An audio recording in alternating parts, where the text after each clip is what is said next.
you can't cut him next year. You can't. So yeah, it's like the Russ situation. It feels exactly like the Russ situation. You just try to get the most out of it, like Sean Payton's starting to do with Russ. But they don't have a Sean Payton anymore. But that's why I think they... I mean, seriously, like this staff is... God, the irony is thick. It's, man. Hey, you know who the Saints could really use? Sean Payton. Sick world.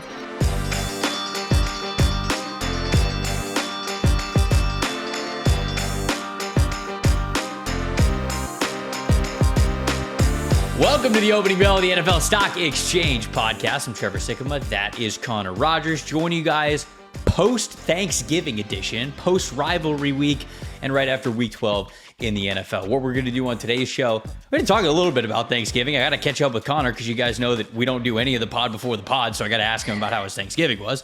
But also, we're going to take a look at the draft order. We got 6 weeks left of the NFL regular season. So we're going to take a look at all the teams that are not in playoff positions, update the draft order for you guys, and then we're going to identify some of the biggest games for the 2024 final NFL draft order that we're going to see over the next 6 weeks. Connor, how the hell are you, my friend? I'm good. It's good to be back. You could tell that you are still in a very sunny state as you're sitting there with the glow and a t-shirt.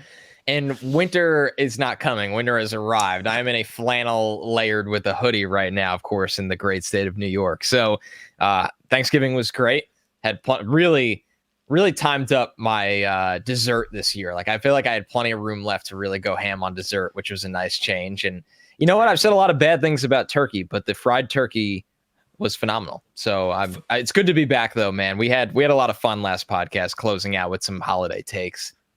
It was a lot of fun. And just for listeners of the podcast, if you go all the way back to some summer scouting episodes that we had some fun questions on some mailbag episodes. Yes. And we also had a lot of fun focus around the adult beverage Modelo that both of us have championed here on this podcast. We've championed, for sure. Choose your fighter. I walked in to the Thanksgiving gathering that we were having with my family. I walk over to the cooler, and Modelo happened to be the beer of choices in the cooler. So, of course, the very first thing that I did is I took a picture of it, sent it to Connor, and said, "Yeah, we're about to have a good ass Thanksgiving." 100%. So I'm glad to hear yours as well, man. It brought my vibe up though so much when you sent me that. I was like, God, it's just, you love to absolutely see it. So yeah, it's, you know what, and this is that time of year, a little stretch run here as we're in between Thanksgiving and Christmas. Feel like the draft dial turns up a little bit, maybe from like a 7 to an 8.5. I've seen fans complaining about wins on Twitter, which is how you know it's draft season, baby. So we are so back, man. Listen, I fired off my first of the season when the Giants won this past weekend. I tweeted absolutely brutal win. Devastating. Soul crushing. I mean, it is, dude. It is. I can't look. It's not good. Look, I'm a draft guy at heart, and I got to keep it real. Obviously, I know the players, they want to win football games. The coaches, they want to win football games. But I want teams to win championships. And this is what we do here on this show. We're going to be talking about that and that angle as we go through the top 10. So you just want to get into it? I could start and I could read off those top 18 teams, and then I'll let you probably start the first couple of teams and see what really catches your eye before we then move on to some of the schedules a little bit later in the show. You ready? Yeah, let's jump right in. Carolina, or not Carolina, still picking number 1 overall right now. A 1-10 record, which was good enough to get Frank Reich fired. And just to give you guys a little bit of a preview of what the rest of this week is going to look like, Fix Your Franchise is back, baby. This move has accelerated our timeline for when we were getting into the Fix Your Franchise series, where we take a deep dive into totally changing these franchises and improving them for the short and long term. That first episode is going to come out on Thursday. So, I mean, I'll pause there, I guess, a little bit, Connor, and say, dude, I mean, I did not... He lasted less games than Urban Meyer. He got 11 games. Urban Meyer and Nathaniel got Hackett? 13 games. Yes, Hackett got 15. Oh, my God. Hackett got 15. Urban got 13. Wright got 11, man. So, I don't know. I figured we'd have a little bit of a back and forth of it because that's the news of the day. But, damn, I knew things weren't going well in Carolina. But that not well? Sheesh. Yeah, this is a tough one, right? For a lot of reasons. Now, keep in mind, David Tepper is a different owner. This is a man that has Oh, good quite a sum of adjective. money. Very, very careful adjective. Yeah, there. very. Using I the mean, word this man different to knows. describe He knows people in high places. I'm treading extremely lightly, if you can't tell. We've told the story on this podcast how this is a guy, to put in perspective, at one point bought his former boss's house, I believe, for more than $40 million, and then just tore it down. Like that level of human. This is a different cat, folks. So should I sit here and be flabbergasted that a respected NFL man like Frank Reich only lasted 10 games? I mean, it feels like no, because I feel like all bets are off with an owner like Tepper, who is really unfortunately not gotten a lot right since he's bought the Panthers. No. And it just goes to show you that no matter how much money you have, the NFL is a different beast as a business, and both the financial aspect and the winning aspect. And it's not that I don't have confidence in this franchise. I just think they are in a really tough place. And I think that here's the thing for me, Trevor. We don't know if it's true. It just seems like it's caught on really like fire and oxygen at this point. If Tepper wanted Stroud and that staff wanted Stroud, and not Tepper, the staff wanted Stroud and Tepper wanted Bryce Young, as has been reported. I mean, if things are going this poorly, how badly do you even want to be on this ship anymore? If you're Frank Reich, and as you and I are sitting down right now, I know Josh McCown was fired as well. Like, this isn't just Reich. Like, the staff is being fired.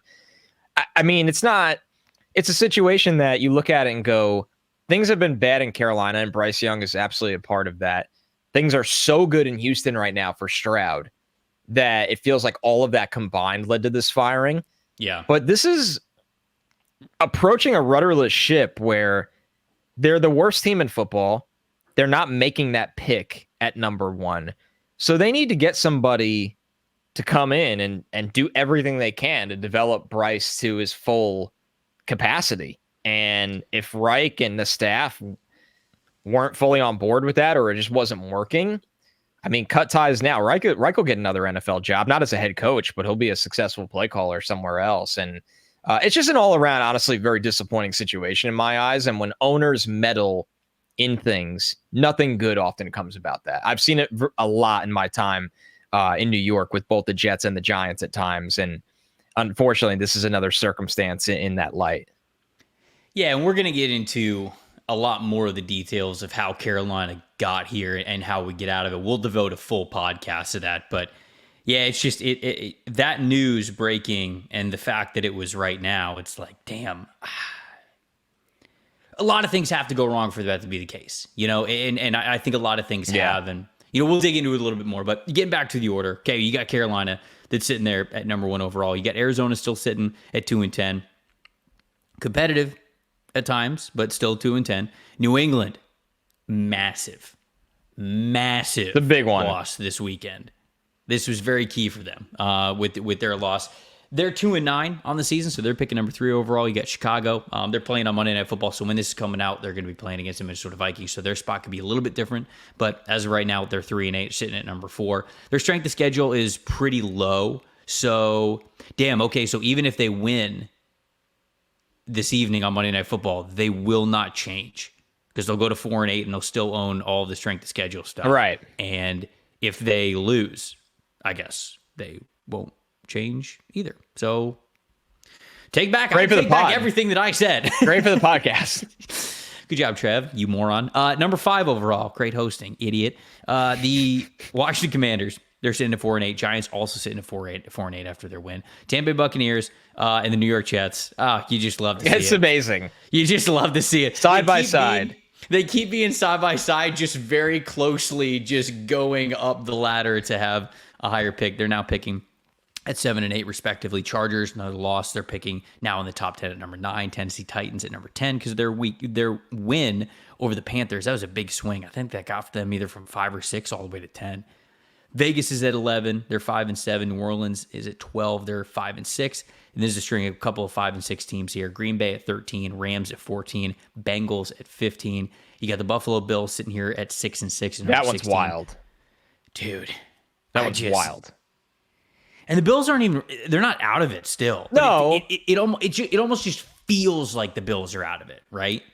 the fan base has no confidence in the head coach. And once No. that happens, yeah, you start to feel like nothing matters even when you get right. That's what stinks about that. It's tough. Houston is 6-5. Denver is 6-5. They're the last two teams here outside of the playoffs if it were to end today. Bro. I mean, what? Denver's won 5 in a row. Them and the Philadelphia Eagles are on the longest winning streaks in the NFL right now. And both couldn't beat Zach Wilson. Damn. Isn't that crazy? That's how crazy this season has been. I know. Robert Saleh was right all along. You should have kept him in there till the very end. Just madness. Complete madness.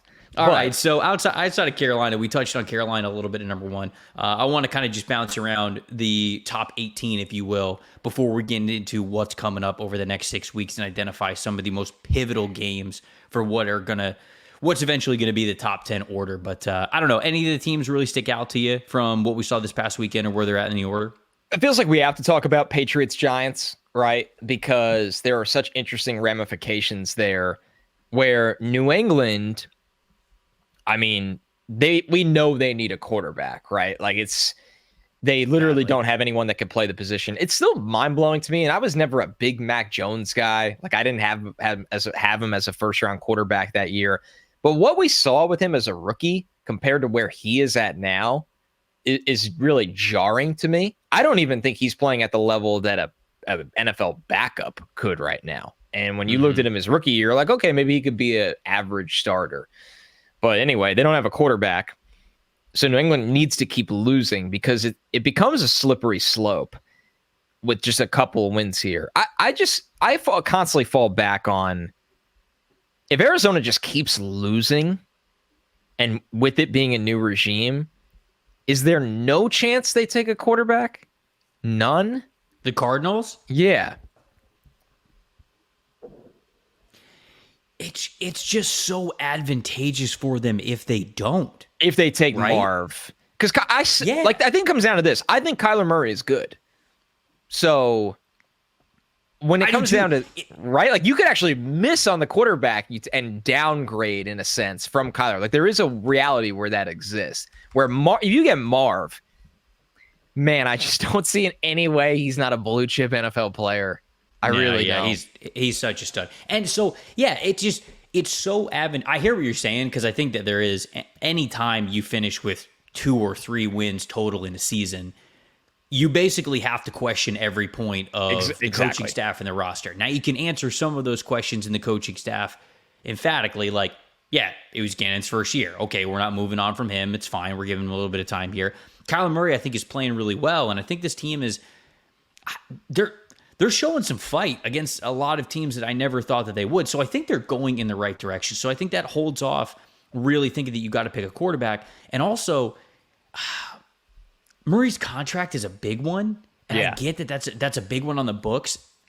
But it's, like I said, it's so advantageous for them if they don't have to use one of these picks on a quarterback. Because you could pick Marvin Harrison Jr. if you wanted at number 2 or wherever they're going to end up picking if it's not a quarterback and it's still in the top 3. So you can get Marvin Harrison Jr.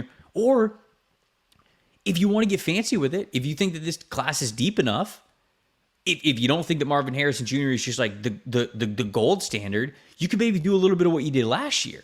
Yes. Trade back with somebody, continue to get multiple first-round picks because they still have pick number 17 right now in the draft. So you move down, especially... This is the important part, Connor. If the Cardinals end up with the number 2 overall pick or the number 1 overall pick, right? That has the ability to set their franchise and their roster up for the next 2 to 3 years of having incredible drafts. Because if they're picking 1 or 2 and you're rolling with Kyler Murray, you're about to get 3 first-round picks from somebody, right? Yes. So then you'd have 2 this year, you'd have 2 next year, and you'd have 2 the year after that, all while having a guy that has played at a potential MVP caliber level for the quarterback position. So I know that moving on from, getting Marvin Harrison Jr. would be tough if you're in the top 3. But if you're in that top 2, man, this team could really set themselves up. Monty Ossenforth, their new general manager from last year, has a chance to really control the first round of the next 3 drafts if they end up getting a top 2 pick. Exactly. Losing is beneficial to them still because of the asset management and acquisition that can take place from that point of power in this draft. Like we know, despite their warts, that picking 1 and 2 in this draft has such an insane amount of value because of the demand for both Caleb and Drake. And I get we're at the point of the draft where I see it all the time. People are now talking themselves into the next tiers of quarterbacks. And I get it. People are excited about Jaden Daniels and McCarthy, and I really like Penix still, and Bo Nix. Like I totally get it. I still see a significant drop off in quarterback tier where like the PowerPoint of this draft still matters a lot. And 3, because of Marv being the third, being such a blue chip talent at such an important position, matters as well. Where I think my overall take on all of this is that Arizona is going to be fine. It's almost like they can't screw this up. In my eyes, it would be really hard for them to mess this up. It's more just a conversation to me now of, do they just sit where they are and go, we'll take who we think is the best player in the draft? Or do they get a little cheeky and creative, kind of like they did last year, but I think it's even on a higher scale, and go, what can we squeeze out of this draft? Say we're picking at 2 and the Giants are calling us, Dude, everybody would be calling. Everyone's calling you. What? I mean, as much as I don't hate Sam Howell, certainly. I mean, if Washington's still sitting here at 5 or 6, they're going to consider it. Right. And then moving up. You can get New England to flip and you still get Marv. Now, New England under Bill they're pretty stubborn, but we don't even know if it's going to be Bill. I was going to say. It might be a new regime trying to make a splash. It's going to be so weird the first time we see somebody with a head coach headset on wearing Patriots gear that is not Bill Belichick. Yeah, it'll look like how they couldn't put him in Madden. And you're like, who the hell's that? And it's just like some NPC on the sidelines. That's what it's going to look like no matter who it is.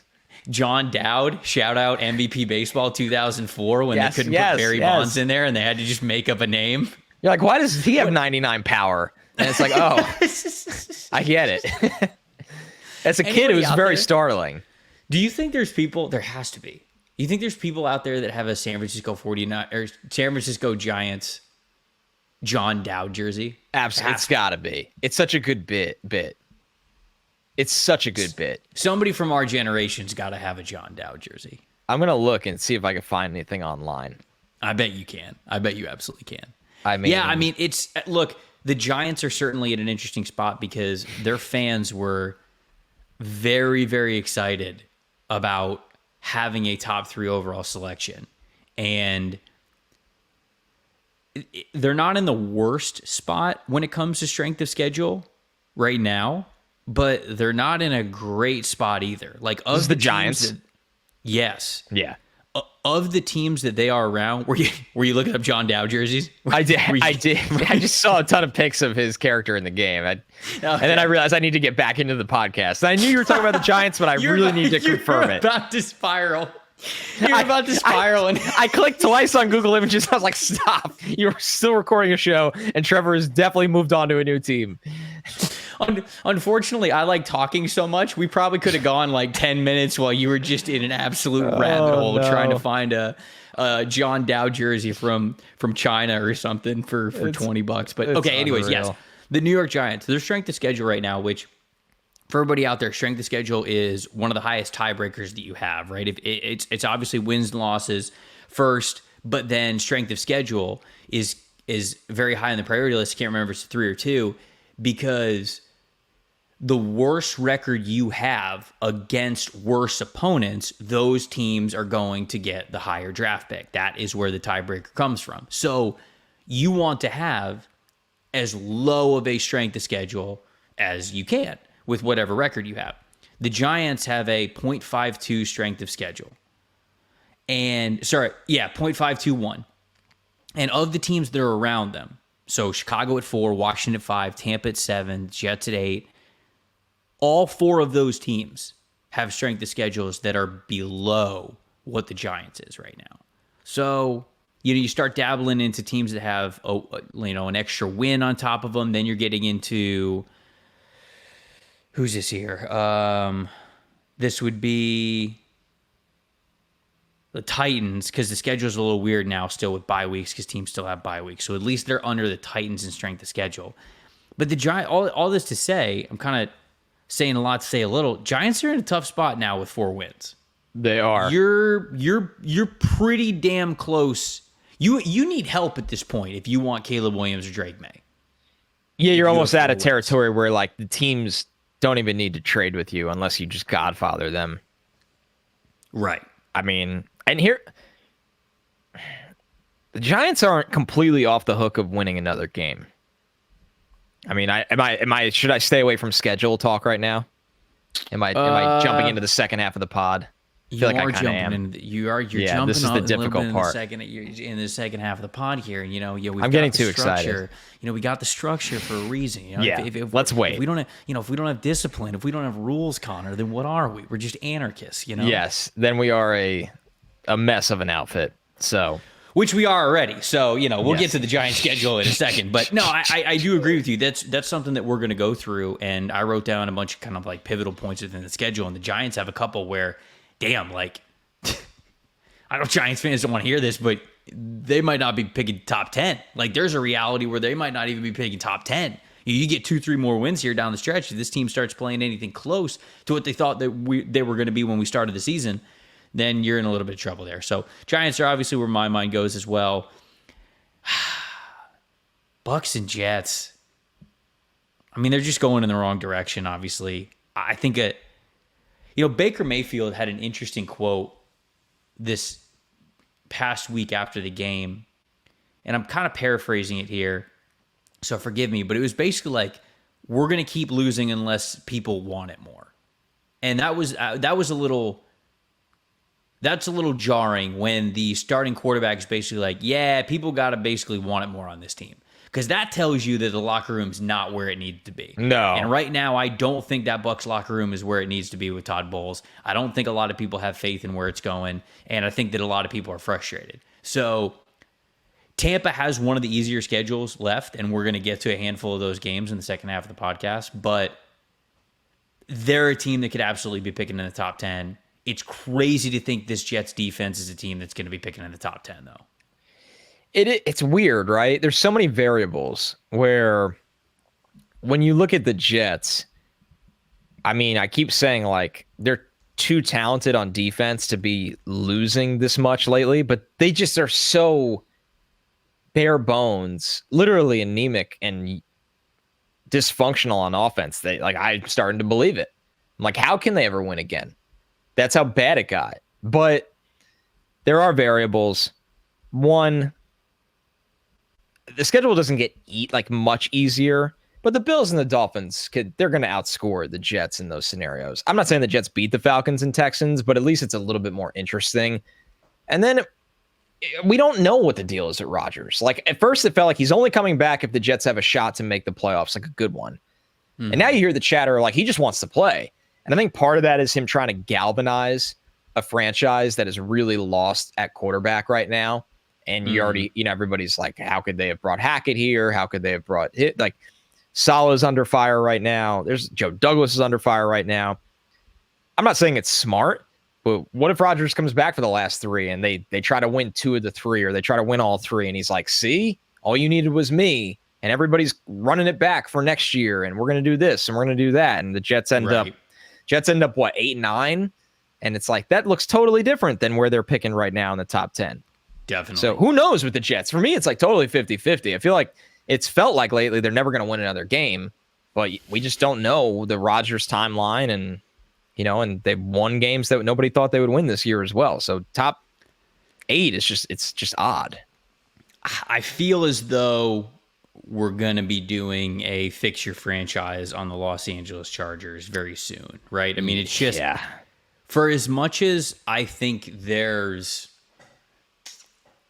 a level of commendability with being able to put yourself in every single game, no matter what opponent you're going up against. Some of the best in the NFL. The Chargers are always right there. They're always a team that's close. They cannot win these games.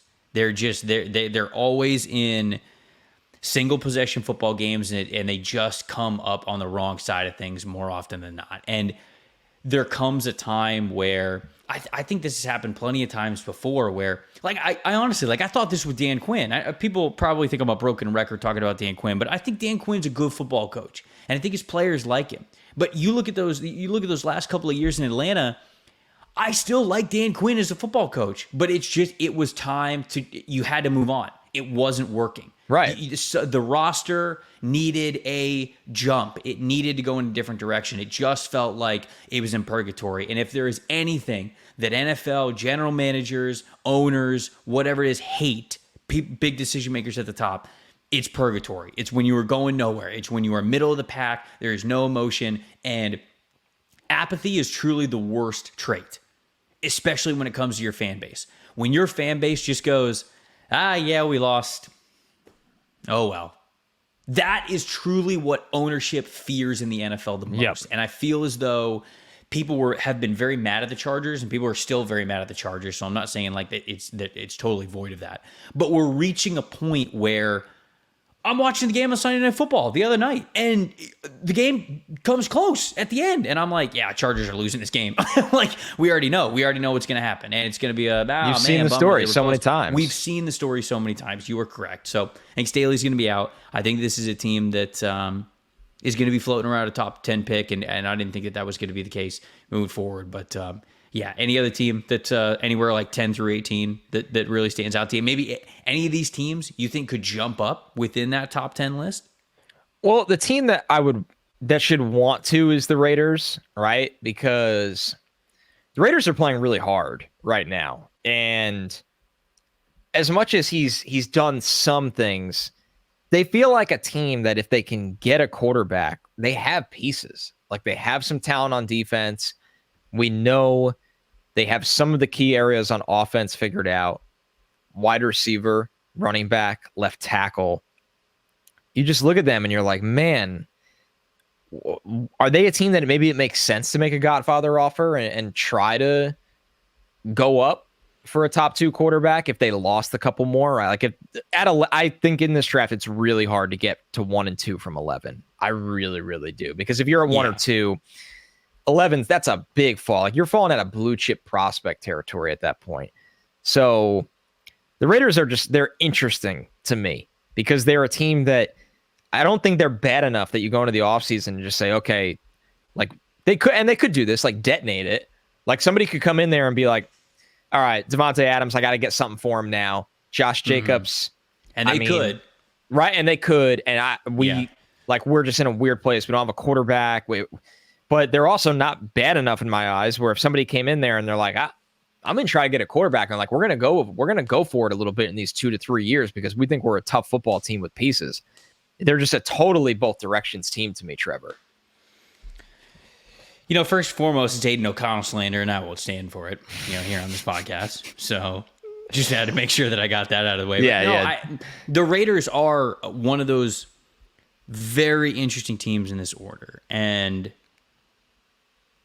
it's just, where are they? Because I feel like the Raiders over the last couple of years, especially with Mark Davis himself, he's tired of losing. They're tired of it. The closest the Raiders have been is like maybe on the up and coming, during some of the Gruden tenure, but really it hasn't been good ever since. So this team's done a lot of losing. Are they really, especially the fact that they have an opportunity to wipe the slate clean, are they really going to do that? Like, are they really going to detonate the roster? I feel like they're not going to. So I instead think that this team is not going to be one that we're talking about trading up from wherever they are around the top 10 to go get a Caleb Williams or a Drake May. I think that they're going to ride with a lot of their pieces, and I think that they're going to hire a head coach who understands this roster the way that it is, and has to build on from there. I think that they could be totally wrong, but it just feels as though this is going to be more of a foundational team, and they're going to try to build it up rather than tear it a little bit down. New Orleans, to me, that's the last team that I really have to point out here. They're picking number 12. New Orleans is sitting here at 5 and 6. They've lost their last 2. Now they're tied with the Atlanta Falcons, who are also at 5 and 6. But Falcons are picking 19. Falcons are hosting a playoff game. Because in the NFC South, 5 and 6 is getting you the division lead right now. Falcons host a playoff game. And when I go back to that strength of schedule, see, Arthur Smith knew all along, dude. You know, you don't give the ball to Bijan Robinson. You host a playoff game. See, Connor, it all comes back around. He's taking a shot straight at you. When you go back to the strength of schedule, the New Orleans Saints have the second lowest strength of schedule of any team in the NFL. Can you guess what the other team is? Oh, yeah, it's the Atlanta Falcons. So basically, whichever team doesn't win this division is without question immediately winning whatever tiebreaker they have when they get vaulted around the top 10. So for the New Orleans Saints right now, that is the number 12 spot. But this is a team, like some divisions that we've seen in the past, where you're either picking 19 and you're hosting a playoff game, or you're picking 9 in the top 10.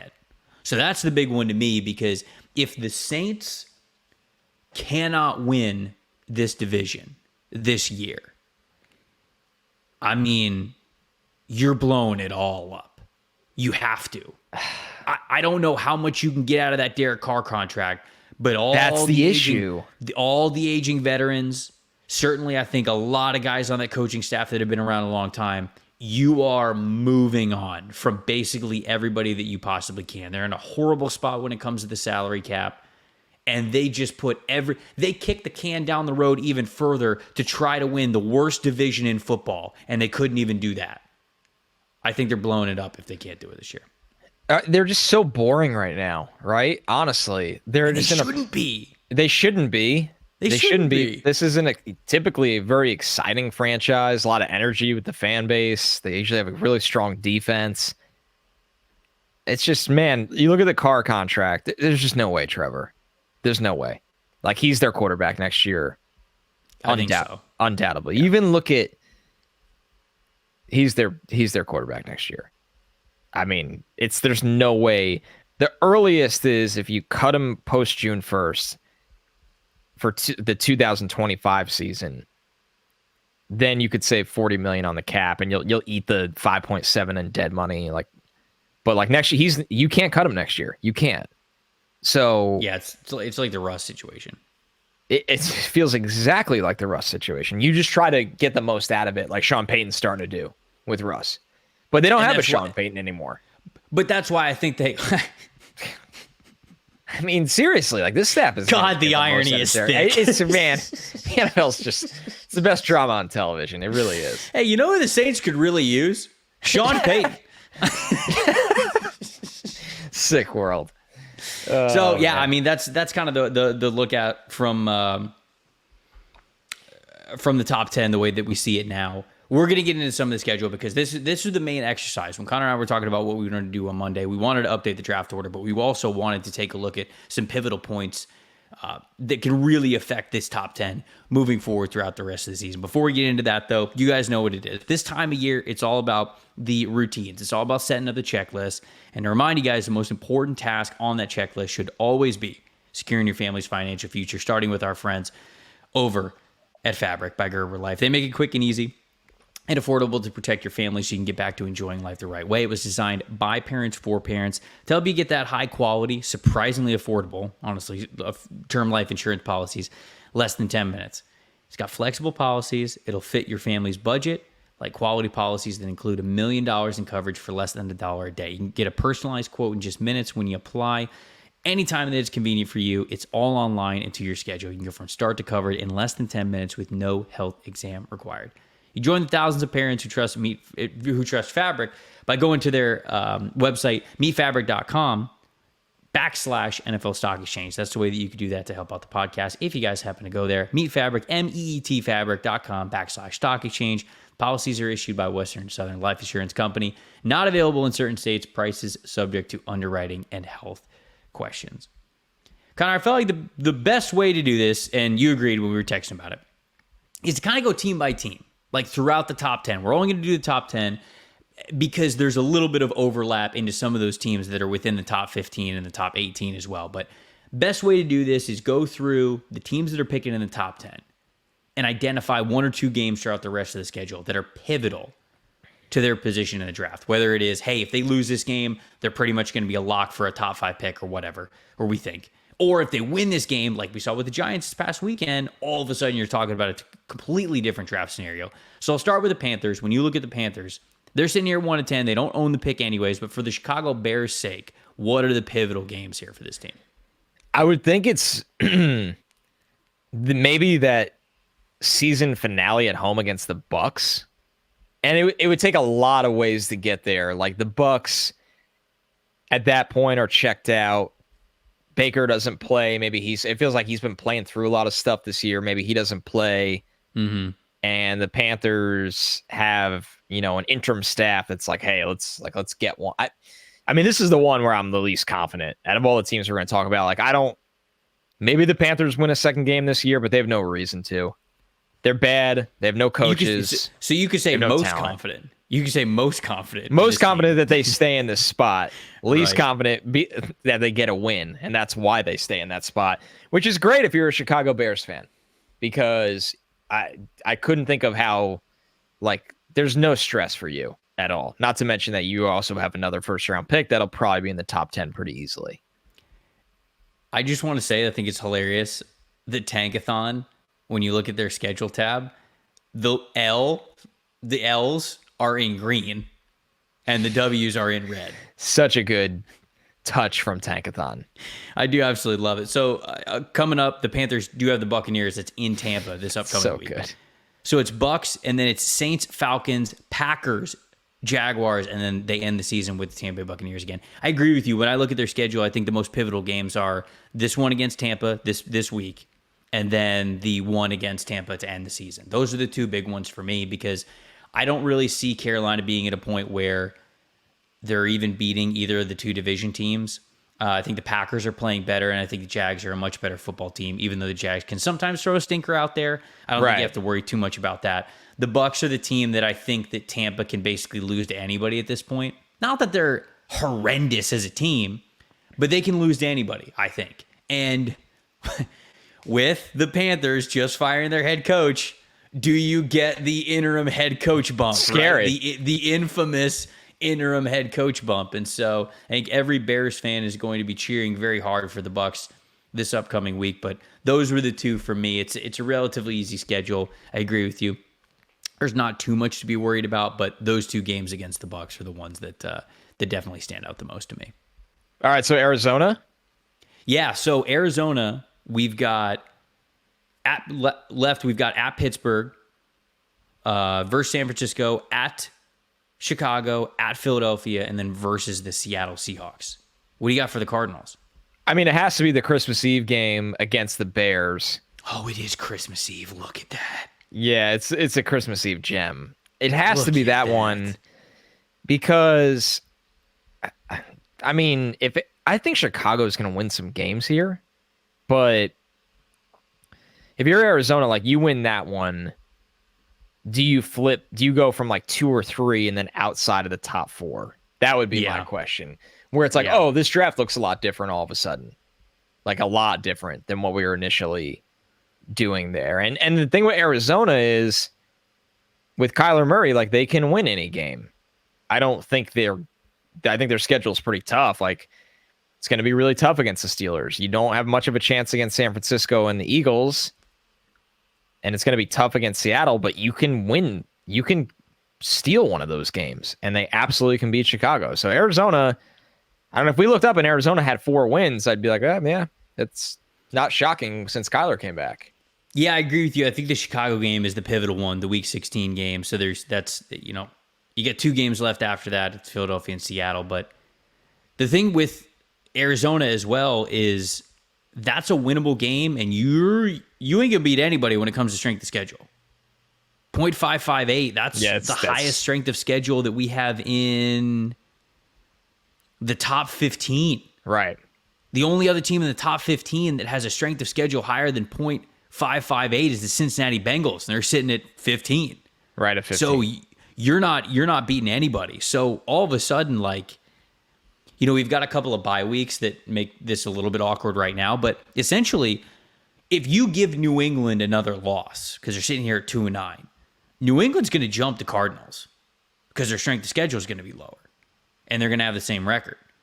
So that's where it gets real tricky for Arizona. And if they really want to have a situation like the Chicago Bears had last year, where they get to trade the number 1 overall pick, stockpile a lot of future first-round picks and all that good stuff, you got to lose out, because their margin for error is already razor thin since they have played an extra game. And the Patriots right now, once they get that extra game, if it's a loss, they're going to tie them and they're going to jump them anyways. So I agree with you. That Chicago game is the big one. If there's a game that they're going to win on that schedule, it feels like it's the Chicago game the most. Speaking of the Patriots, they're sitting here next. They got an extra game to play, so they got 6 left. It's Chargers, Steelers, Chiefs, Broncos, Bills, and then Jets. What about this schedule? I mean, you think right away the Jets, because the Jets haven't beaten them since God knows when. So, when's the last time that happened? It has to be 2015, the overtime game with Fitzpatrick. Is that the last time? It's got to be. It's got to be. No. Okay, I'm looking this up. Keep talking. So, and there is some irony to it, right? Where you think about it and you go, man, watch the Jets lose again in New England, but for the first time, it actually hurts New England. It's one of those where it's like they win the last game of the year and they don't get Caleb Williams or Drake May. That would be really, really ironic. That one. Dude, the Jets haven't beaten the Patriots in regulation. Oh, yeah. Since 2011. Yeah, since Rex. Yikes. I know. Tough. It's wild. That's tough. So that's obviously number 1. Salah's got to get that. He's got to get that dub. They might have Rodgers come out just to get that one off their back. Wheelchair Rodgers. Right.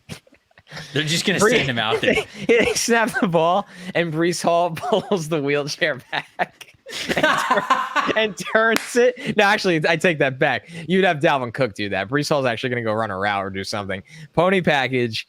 Dalvin wheels Rodgers back and turns him whatever way the read is designed. Oh, my God. And he would still throw more touchdown passes than Tim Boyle. So here's the thing. Go ahead. I didn't mean to cut you off. Yeah, it's okay. It's New England, no matter how bad things look right now, like, let's not forget, they have given at least the Eagles and the Dolphins a scare at a time this year. Mm-hmm. If New England beat the Chargers this Sunday, I would be like, sure. Oh, yeah. Right? It would be the most Brandon Staley Charger thing of all time. I mean, if they beat the Steelers, honestly, this is crazy to me, Trevor. The people will think it's not crazy to me. People will think this is crazy. The Patriots are picking 3rd overall. They're 2-9. Everybody thinks they're going to be led by Drake May or Caleb Williams for the future. I wouldn't be shocked if New England wins 2 to 3 more games this year. And I know they're dreadful. But they play all of these ugly teams. The Chargers find ways to lose. They create ways to lose. The Steelers, I don't know how they're getting away with this, but they are. The Broncos, okay, they've had a nice run lately, but we've seen them with their ugliest. Mm-hmm. The Patriots usually play the Bills actually pretty tough for whatever it's worth. Right. And then the Jets, who they always beat. You're telling me New England's not going to win 4 games this year? Maybe I'm totally scarred and burnt, and I'm the worst person to be talking about this because of my lifetime of the Jets losing to the Patriots. But I still don't believe they were going to be picking in the top 2 or 3 in this draft. I don't. Oh man, yeah, this is a tough schedule when you look at it. Yeah, it's ugly.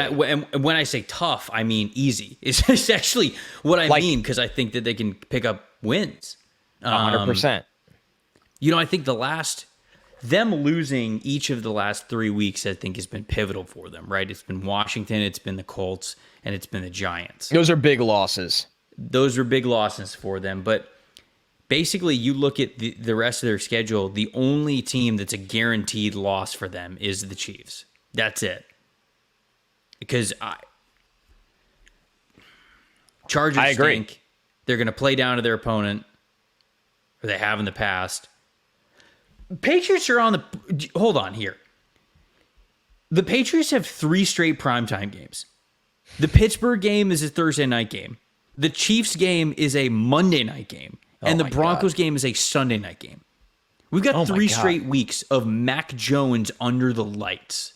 Or Bailey Zappi. Or Malik Cunningham. Or Malik Cunningham. Or you and me. It could be me and you in the dual quarterback system. It could. Both of us back there, hands up, ready to take the snap. It just fires straight in between us. And then by play 3, you're literally pulling my wheelchair back. Yeah, the turntables. So this is tough. This is why I wanted to go through this exercise to take a look at the schedules, because They're a you're sneaky right. one. Yeah, I think the Patriots are. I talked about how if New England runs the table, and by runs the table, I mean runs under the table and doesn't get a single win, they will jump the Cardinals because of strength of schedule. But I think it's far more likely that New England actually has that extra win when it's all said and done, and it might not matter. Exactly.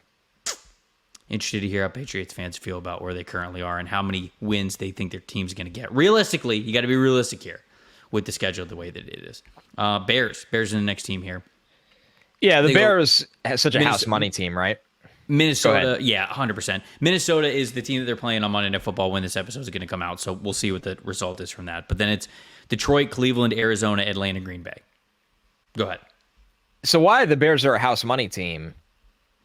One, the Panthers stink, so you're probably picking number 1 overall. Yep. So that's great. Number 2, even if the Bears don't stink enough that their own pick ends up in the top 5, doesn't that probably mean Justin Fields played pretty well down this stretch where his trade value then is enhanced? They can't lose. They can't lose. We all think that they are going to take their own quarterback, number 1 overall, and restart this clock. But even if their own pick falls outside the top 5, I would think that's because of the play of Justin Fields, which means that his trade value is built back up. So you're either getting the number 1 overall pick and a top 5 pick and something for Fields, or you're getting the number 1 overall pick, a top 10-ish pick, and something better for Fields. Good living. As long as Ryan Poles still has the job, I mean, he's basically just been in NFL draft Twitter's dream over these last 3 or 4 years. No, how long has he had a job? He hasn't had it that long. 3 years? He got it the year after Fields' rookie year, so this is his second year, full year. Oh, that's it? God. I feel like we've been talking about Ryan Poles for a long time, so I guess it really does. Time clock there is messed up. No, I agree with you. So realistically, I think Minnesota should beat them. It's at Minnesota. Detroit should beat them, even though it's a divisional game. But then you get into, Cleveland's up in the air with their quarterback situation. Arizona. Myles Garrett might be hurt. I actually think Arizona beats this team. I actually think on Christmas Eve, Arizona's going to win this game. I would agree. I can feel totally different in 2 weeks. I reserve the right to completely change my mind. But as we're sitting here recording this podcast, I feel like Arizona's going to win it. Atlanta, they're going to play tough. It's going to be a coin flip game. And then at Green Bay to end the season, I feel like Green Bay always just has their number. So maybe 2 more wins for the Chicago Bears, which 2 more wins. Yeah, you're flirting with it. You might not even be in the top 10 at that point. If they There's a chance. Wins. Yeah. But they'll just still be the asset kings at that point.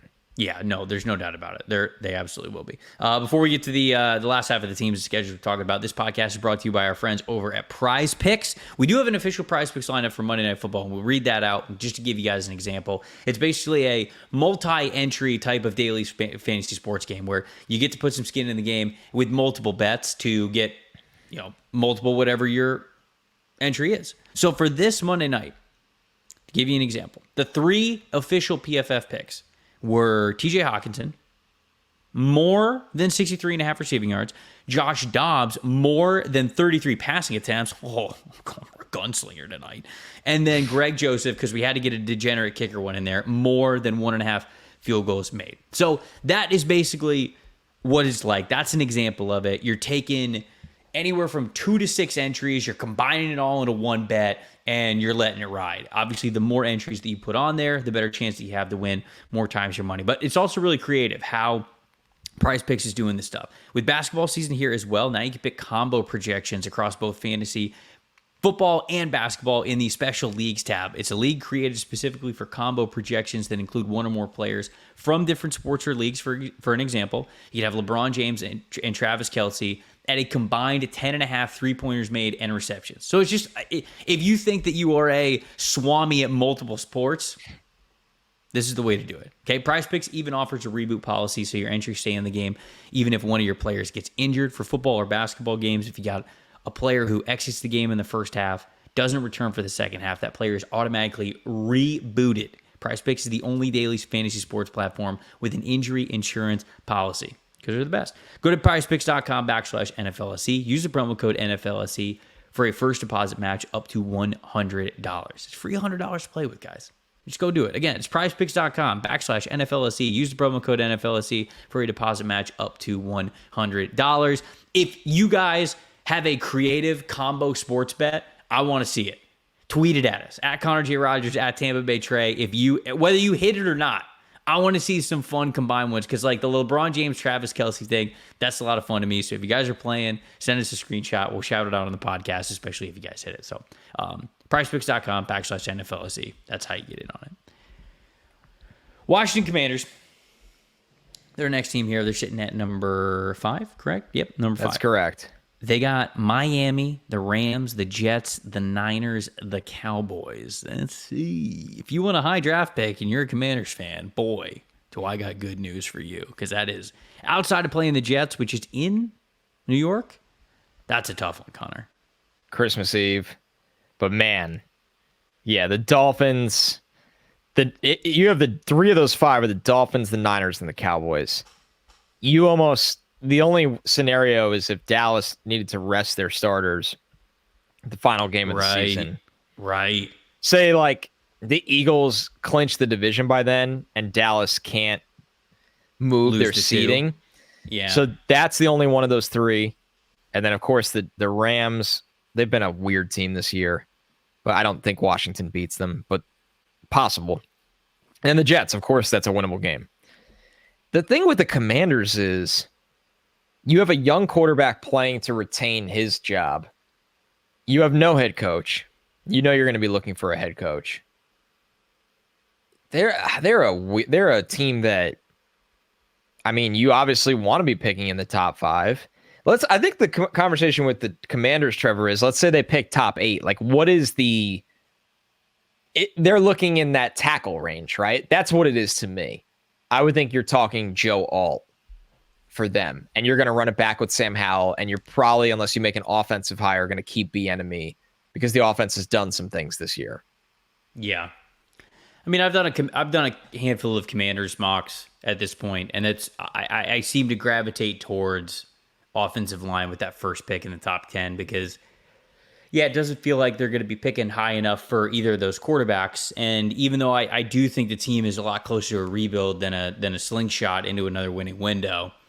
I don't think it's going to be like full-on panic, got to trade for a quarterback kind of a thing, because I think Howell's been playing well enough. We'll see if that's still the case at the end of the year, but I think they're going to rack up a lot of losses, if you will. And I think that this is a team that absolutely could end up with a top 5 overall pick. I think that Olu Fashanu, Joe Alt, any of those trench guys is going to absolutely be in play for Washington. The Giants, they're next. So the Giants have won the last 2. They won against Washington and they won against Green Bay. New England, which gets them to this point, picking at what is it? Number 6. Got a lot of tabs open here, folks. Green Bay, New Orleans, Philadelphia, the Rams, and then Philadelphia again. So there's reason to believe that the Giants don't win another one. What do you think? What's the status of Tyrod right now? Oh, I don't know. I thought it was Tommy DeVito's show moving forward. Is it not? That's a good question. I mean, Tyrod is Dable's guy.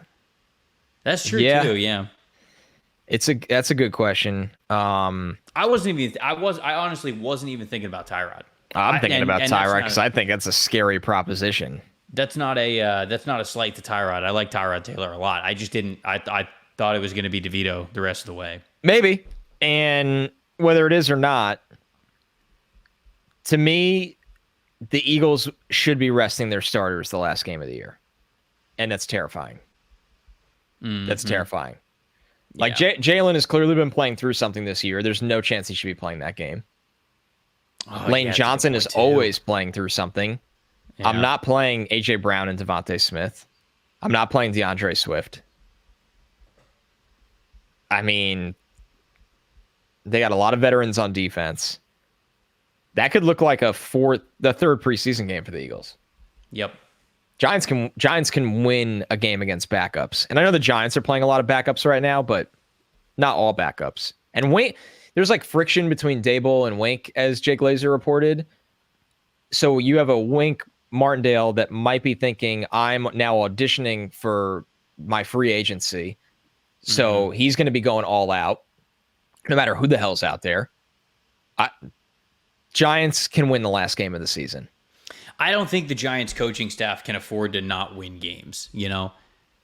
There's been a lot of with the way that this year there. has gone on, I don't know if they can afford that. So even with a vulnerable Eagles team that isn't playing starters, getting a win against Philadelphia, they're going to go all out for it. So that's a sneaky one. I agree with you. Tampa Saints are a mess. Yeah, we can go to the Bucs. I was going to say Saints are a mess too. So I think that any team that plays the Saints, you could beat them. But going over to the Bucs, they play Carolina twice. It goes Carolina, Atlanta, Green Bay, Jacksonville, New Orleans, Carolina. Every single one of these games is winnable. Yes. For this team. Yes. Every single one of these games. The Bucs can win out. Don't say that to me. They realistically lose 2 of the 6, but the Bucs to me are just screaming 8 and 9. No way. Yeah. I think they win. I think they win 2 of the last 6. They're finishing 8 and 9. They're beating the Panthers both times. Why do you hate me? Because I've lived this life. What did I do? It's not What you. did I do? You got a hungry ass Baker Mayfield. You got Mike Evans, who just is always compiling 6 stats. Always. Shout out to him. I mean, that feels like a pivotal game that Arthur Smith loses. Wait, does 8 and 9 get you in the playoffs actually in this division? I didn't think of that. If they get to 8-9, they're winning the division. Hammer it, folks. Bucks are winning this division. No, they're not going 4-2. Don't do that. They'll to get me. help from the Jets. The Jets are going to upset the Falcons because the Jets hate themselves too. Yeah, the Bucks are winning this division. I've never been more certain. This is the schedule where I don't know what the hell is going to happen. Right. Every single game that they have moving forward is winnable. Every single game that they have moving forward is losable. All of them. Well, they're not going to lose to Carolina twice, but they could sneakily lose to Carolina because of the new head coach thing this upcoming weekend. Oh, yeah, they do have the interim coach problem in front of them. That's a sneaky one. Do we know who is actually going to be leading the Carolina Panthers? Because they fired everyone. Yeah, Chris Tabor, who is their special teams coordinator. And he's been a special teams coordinator in the NFL since 2008. So that's all he's been. So he hasn't. It's not like an up and coming Ojiro Evero did not get named the interim for the second straight year where somebody got fired and everybody thought that he was going to get it. So I wonder if he was again like he had in Denver last year. Like no, I'm not dealing with this. So Tampa, ultimately maybe they end up at 3-3. I think they're either winning 2 or 3 games down the stretch, but that 4-2 Bucks might win them the NFC. They're 4-2. They're 8-9. They're winning the division. They're going to host Dallas in the opening round of the playoffs. Okay, we're running out of time, so this might be the last one here for us. It's the Jets. I mean, is there a game on the schedule that could be a crushing win for the New York Jets? Yeah, Christmas Eve against the Commanders. That's a good toilet bowl matchup. Like that would be wheelchair Rodgers. The Jets notoriously ruin holidays. Notoriously. I think butt fumble was Thanksgiving. I think. I still count this year. They got blown out by Miami. They gave up the Fail Mary to Javon Holland. That was day after Thanksgiving. brutal, brother. Victor Cruz ended the Rex Ryan era on Christmas Eve with like a 98-yard touchdown to break their playoff hopes in 2011. The Jets ruin holidays. The only good holiday memory I ever have of the Jets is I went to the Bengals game that Brad Smith lost his cleat on a kickoff return. They beat the Bengals pretty well that year. It was 2010, I want to say, or 2009. But the Jets, they probably beat the Commanders to continue their tradition of ruining holidays if they're tanking. Well, I mean, they go Atlanta, Houston, Miami, Washington, Cleveland, New England. So those last 3 games, honestly, will be the difference between picking in the top 10 or picking like 16. Yeah, and if Rodgers is back, if the Browns are still... Oh, man, if Rodgers is back by end of December, they could win all 3 of those games. They certainly can. Just feasting on young quarterbacks. Yeah. Whoo! It's going to be an exciting next 6 weeks, honestly. Like, this is a fun exercise to do, even just for us to do. It was fun to research, fun to look forward to what some of the really, really pivotal matchups were for what is going to be the final draft order. We would love to hear from you guys as well. If you are a fan of one of these teams or just a fan of the NFL draft in general, tell us what your favorite storylines are moving forward for the NFL draft. It could be schedule related. It could be where a team currently is, where you think they're going. Best way to do that, YouTube comment, youtube.com/NFL Stock Exchange. We're reading all those. We're responding to as many as possible. We love you guys for it. Thank you for always blowing up the chat. We feel like we consistently have over 100 comments, which is awesome. We love the community that you guys are building. It's really cool for us to get to have our finger on the pulse with you guys of the rest of the league and the teams that you really watch very, very closely. So this is a really cool way to be able to do that. If you are audio only, you can still hit us up at Tampa Bay Trey, at Connor J. Rogers on X, Twitter, whatever you're calling it, as well as Instagram. Thursday show, it's already planned out. We don't have to dilly-dally around about what are we going to do on Thursday. We're doing the Fix Your Franchise. We're starting... That's exactly what we sound like. We're starting Fix Your Franchise with the Carolina Panthers. I cannot wait to get to it. If you guys are new here on this podcast, it is one of the favorite format series that we do here on this show. It is a true deep dive. We will get into what went wrong, where the roster is, potential free agents, guys that they could sign in free agency, guys that they might lose in free agency, potential trade targets, who they're going to get at head coach, lots of head coach candidates. And then finally, we will have a 3-round Carolina Panthers mock draft for you guys at the end of that episode. We're going to do that for a lot of different teams. Try to do that for as many teams as we possibly can before we get into January and February when things really start to kick up. But that's coming on Thursday. Connor, you got anything else before we get out of here? Don't Twitter search Corey Perry. That's all I'll leave us with today. Oh, no. We'll close the show there. Now I have to do it after this. What are you doing to me, dude? All right. Thank you guys so much. He was trending. I clicked it. That's it for us. We'll be back to Fix the Franchise. Carolina. I'm Trevor Sikkema. That is Connor Rogers. Thank you guys so much for watching and listening to the NFL Stock Exchange podcast. We'll see you on Thursday.